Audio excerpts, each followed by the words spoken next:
Spot dear के एक और क्वेश्चन के साथ हाजिर हूं मैं। और बहुत ही आसान है ये। देखिए आप लोगों में से कितने लोग इसको सॉल्व कर पाते हैं।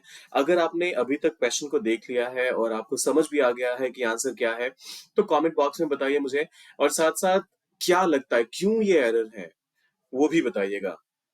तो करते हैं शुरुआत।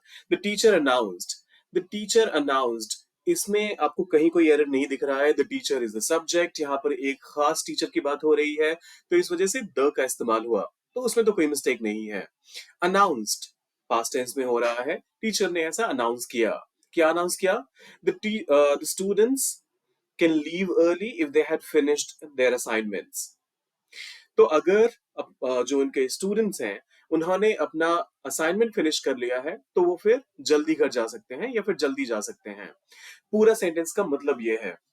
अब यहाँ पर एरर क्या है वो ये देखिए। पूरा सेंटेंस आपका पास्ट में चल रहा है। The teacher announced that the students can leave early if they had finished their assignments. तो सब कुछ पास्ट में चल रहा है। तो मोडल वर्ब कैन जो है, जब भी आप इसको पास्ट में लेकर जाते हैं तो ये कैन से कुड हो जाता है। तो यहां पर इसका एक्चुअल स्ट्रक्चर होना चाहिए था, अगर ये करेक्ट फ्रेमिंग होती इसकी। तो ये कुछ ऐसा होता। The teacher announced that the students could leave early if they had finished their assignments. आइए देखते हैं कि हमारा जो डिटेल्ड एक्सप्लेनेशन है वो क्या कह रहा है। Explanation भी कह रहा है can should be replaced with could for consistency in verb tense. The teacher announced that the students can leave early if they had finished their assignments.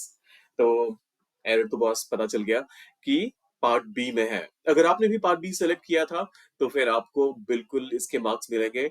और हाँ, जाते जाते सब्सक्राइब, लाइक और शेयर जरूर कर दीजिएगा।